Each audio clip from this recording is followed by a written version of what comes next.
Hand rolling is an art, still preserved and handed down by Sfoglina and Asdore, the typical hand rollers of Emilia-Romagna. Reaching the mastery of those hands with ancient wisdom is an impossible task, but a little patience, goodwill and our tips will bring also to you the satisfaction of making fresh egg pasta at home.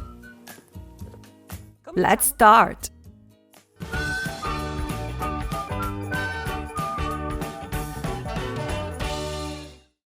Let's start preparing the dough, a classic of basic dough. 100 grams of flour for each egg. So let's start by pouring the flour on the pastry board.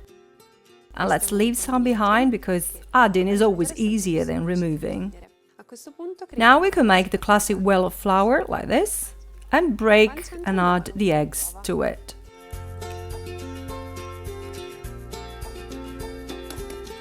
No other ingredients are needed. Some add a pinch of salt, we don't like it because it will leave ugly white streaks in the dough. Now with a fork I'll break the yolks and at the same time I'll begin to combine them with the flour. Once the liquid part's been absorbed, I scrape off the fork and proceed by hand. And I begin to knead using my palms. The dough must be worked for about 10 minutes, stretching it in all directions but being careful not to tear it. The ideal working top is porous, like a wood board.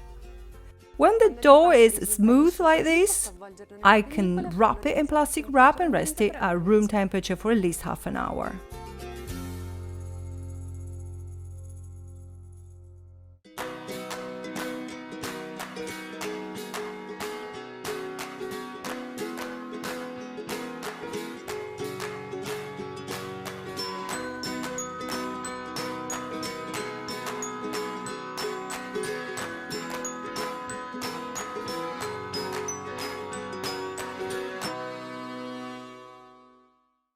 Once ready, I fed the dough through the pasta maker set to the last but one knot position. As you can see, with this pasta you can make many different shapes: tagliatelle, tagliolini, pappardelle, quadrucci, maltagliati, fresh stuffed pasta, like ravioli and tortellini, lasagna.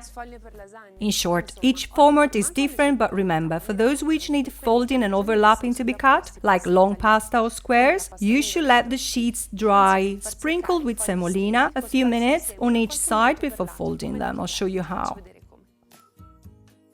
With a flat roll like this, you can make tagliatelle, pappardelle or tagliolini, depending on the thickness.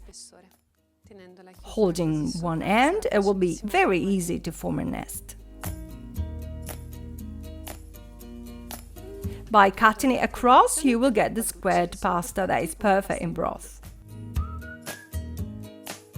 All the pasta cuttings can then become maltagliati, grandma's favorite format for leftover recipes. Whatever the format you're looking for, here in GialloZafferano you'll find a complete and detailed recipe. Today you discovered how easy and versatile it is to prepare fresh egg pasta. Now enjoy! Buon appétit!